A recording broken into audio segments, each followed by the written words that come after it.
1% or less actually make financial independence. So that means 99% of the people are living in a delusion.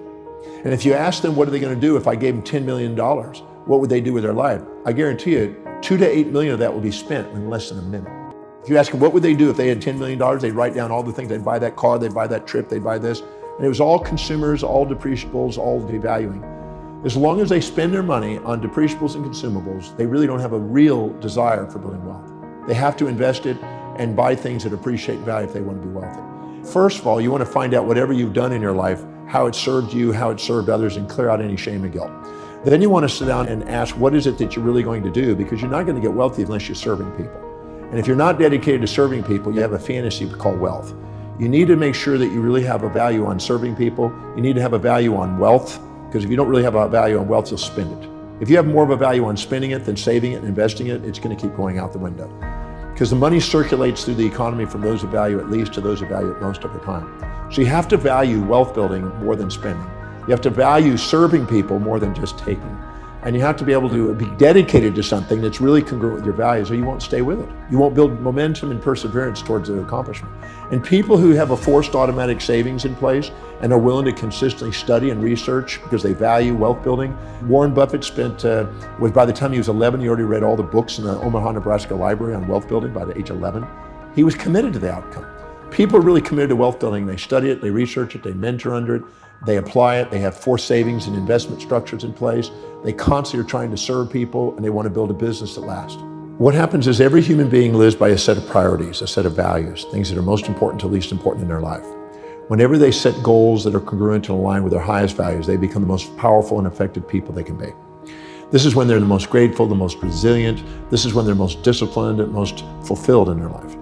Whenever they're living by lower values and trying to inject the values of others or minimize themselves and live by lower value systems, they procrastinate, hesitate, frustrate, and they become, you might say, victims of their history, not masters of their destiny.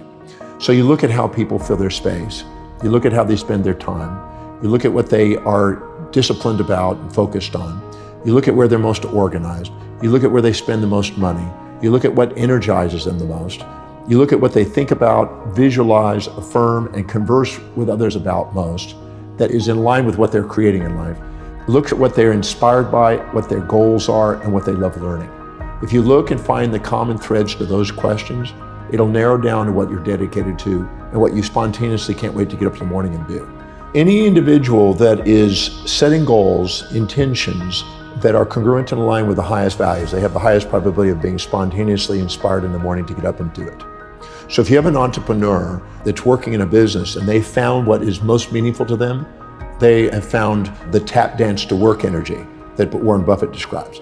As Bill Pollack, who owns Drake Corporation, told me, he says, since 1951, since I found out what I love doing, I've never worked a day since. Now, in addition to that, an entrepreneur also has to find out what their targeted market's highest values are to make sure that they're providing a service that meets those specific needs.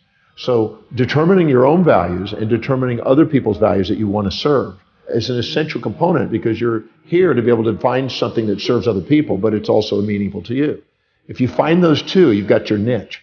Now you've got exactly what you would love to get up in the morning and do, and you get to go and do what exactly people want, and you get to fulfill their life.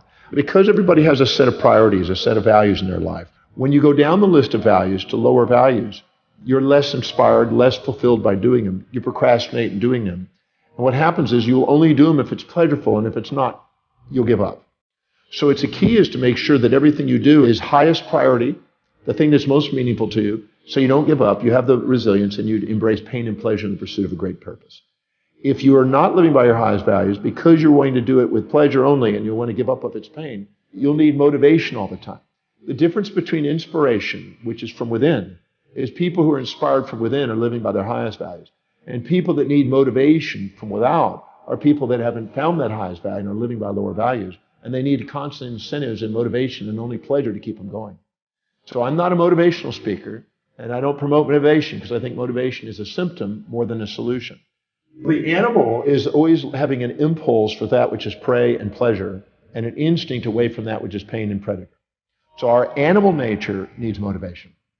But our truest nature, our human nature, the one that activates the telencephalon in the brain, the executive centers of the brain, which allows you to be an executive and a leader in the world, transcends this pain, pleasure, amygdala reaction of the lower animal within us and allows us to function from an inner core mission that transcends that and allows us to be able to embrace pain, pleasure, support, challenge, ease, difficulties. Any complementary pair of opposites that you face along the way, you turn into on the way. If you're expecting to float across between two buildings, that's unrealistic expectation. Or if you're expecting yourself to do something that's truly not high on your values and not meaningful to you, you'll tend to give up. Or expecting some other human being to do something that doesn't abide by the laws of the universe, or expecting them to live outside their values. Because every human being makes decisions according to what will give them the greatest advantage over disadvantage, greatest reward over risk to their highest values. So if you expect yourself to do something that's not really meaningful to you, it sounds like a neat whim, but it's not really you, you're going to end up self-defeating and end up with the A, B, C, Ds of negativity. Internal anger and aggression, internal blame and feelings of betrayal, internal criticism and challenge, internal despondency, despair, and depression. And these ABCDs of negativity that you internally have, which some people call negative self-talk and negative self-behavior, is actually a feedback mechanism to make sure we're setting realistic expectations that are aligned with our real values. And we know that it's real if we can see it in our mind's eye, we see the strategy, we know the action steps, and it's obtainable. Now, those are the keys. When you do, you have a realistic expectation, you keep showing effort and evidence of manifesting what you want to manifest. The wisest thing to do is start with simple goals that you achieve and train yourself to do what you say. If you train yourself to do what you say, your piggy banks become biggie banks. Your little action steps become big dreams. And if you live congruently with your highest values, you have the highest probability of achievement and you won't give up on your goals. So if you set goals that are congruent, that are truly meaningful to you, and you start chunking them down into small enough bites, so you just keep doing things and keep rewarding yourself by accomplishing immediate steps, you'll end up manifesting things because you just strategize your way into the bigger game. So I always say that if you chunk the big project down into small bites and then down to everything that's within a time horizon and within your vision to see and do, you'll get it. You just stay with it long enough. If you stay perseverant towards an objective and exemplify action every day towards your objective, sooner or later everybody else kind of dies out and you're at the top. You just got to stay with it. Well, procrastination is the result of three primary things. It's an unclear vision. It is an unchunked vision. It means you're taking on too big a chunk without bringing it down to small enough bites that you can go and get it done. And it's not linked to your highest values. If you take the objective that you have, you make sure it is abide by the laws of the universe, it's doable. You make sure it really matches your highest values so it's linked. And the way you know that is if you can rattle off the reasons why you can do it and how it will help you fulfill your mission fluently. Because if you're fluent, you're congruent.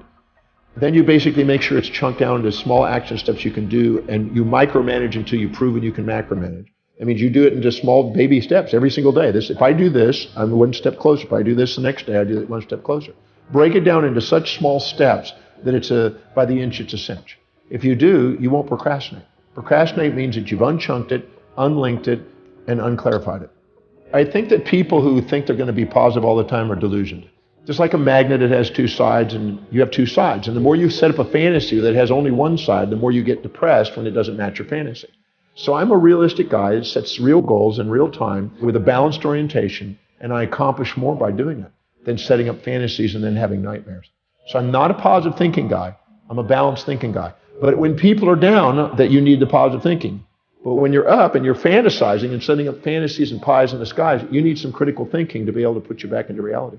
So I'm a believer in both sides are needed. So what I did is I did a number of steps. One of them is at the end of the day, I would stop. And if I had this super high day and really thought I'd really done something and really was puffed up and kind of proud, I'd ask, who did I forget to serve today? Who did I not call? What procedure did I not follow? What name did I overlook? What priority did I not hit today? I would ask questions that learn to self-govern myself back down into the center.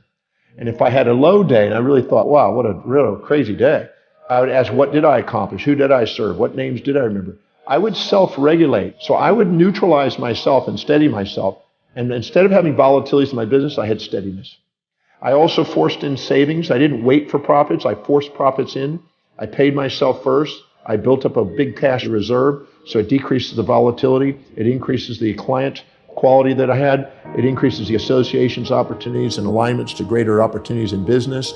I made sure that I focused on the priorities each day, delegating lower priority things on a regular basis, because if I was going to do low priority things, I was going to keep myself in a low priority position. If you're doing what you love, it was Peter Lynch in his One Up on Wall Street back in the 90s, he said, if you're grateful for your job, if you love what you're doing, you're inspired by the vision, and you're enthusiastically working, that company's going up in value.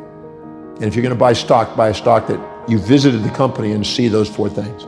If those 4 things are in place, the company's going to go up in value, because that's 4 things that exemplify what's possible and draw and magnetize charismatically people to people who are doing those 4 things. A company can't grow without those 4 things.